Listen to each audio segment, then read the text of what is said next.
आज की इस कहानी के जरिए आप जानेंगे कि हमारी जिंदगी कितनी कीमती है और हमें अपनी इस कीमती जिंदगी को किस तरह जीना चाहिए। एक बार की बात है, गौतम बुद्ध अपने शिष्यों को जिंदगी से जुड़ी अच्छी बुरी चीजों का ज्ञान दे रहे थे। सभी शिष्य उनकी बातों को बहुत ध्यान से सुन रहे थे।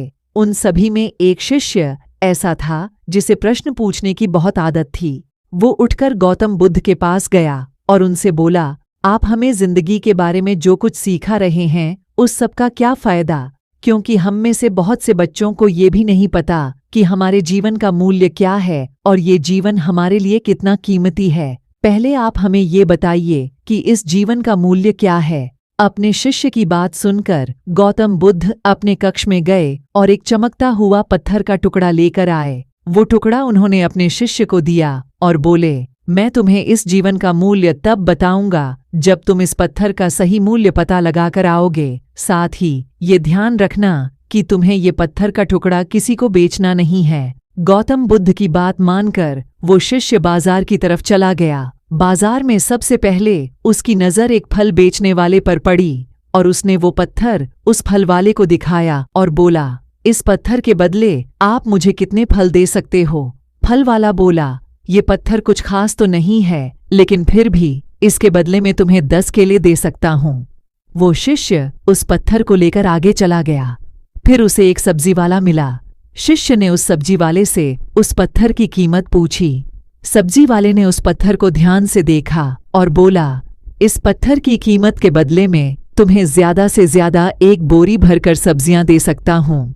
इसके बाद वो शिष्य उस पत्थर को लेकर एक सोने के व्यापारी के पास गया। उस पत्थर की टुकड़े की चमक देखते ही उस सुनार ने उसकी कीमत 100 सोने के सिक्के लगाई। शिष्य ने वो टुकड़ा बेचने से मना किया तो वो सुनार उसके बदले 200 सोने के सिक्के देने को भी राजी हो गया, लेकिन शिष्य ने वो पत्थर नहीं बेचा। इसके बाद वो शिष्य एक हीरों के व्यापारी के पास गया और उनके सामने उसने वो पत्थर के टुकड़े को रख दिया।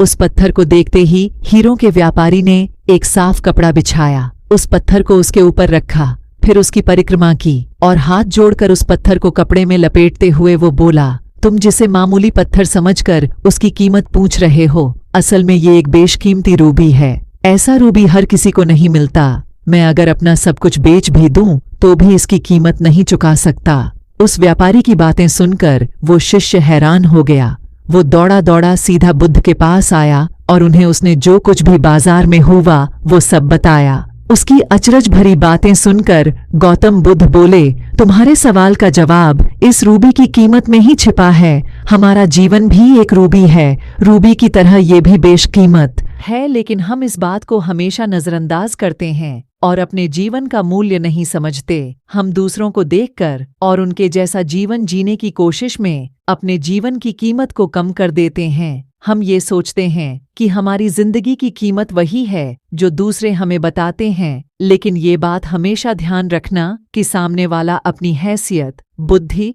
और अपनी समझ के हिसाब से तुम्हारी कीमत लगाता है। सीख जो हमें गौतम बुद्ध की प्रेरणादायक कहानी से मिलती है, जिंदगी सिर्फ एक बार मिलती है, इसलिए इसको बर्बाद ना करें। अपनी जिंदगी को उतना ही कीमती समझें जितना कीमती आप अपने बैंक में रखें रुपयों को समझते हैं। आज के समय में लोग अपनी जिंदगी से ज्यादा कीमती प्यार, पैसों और दिखावे से भरी चीजों को समझते हैं। प्यार के चक्कर में लोग सुसाइड कर लेते हैं। पैसों के चक्कर में ऐसा काम करने लग जाते हैं जिससे उनकी जिंदगी बर्बाद हो जाती है। नाम कमाने के चक्कर में उल्टे सीधे काम करने लग जाते हैं। हमेशा याद रखें कि दिखावा करना जरूरी नहीं है। प्यार दोबारा मिल सकता है, पैसा फिर कमाया जा सकता है, लेकिन जिंदगी को फिर से पाया नहीं जा सकता। इसलिए अपनी इस बेशकीमती जिंदगी को अच्छे से जिएं, हर पल का आनंद लें।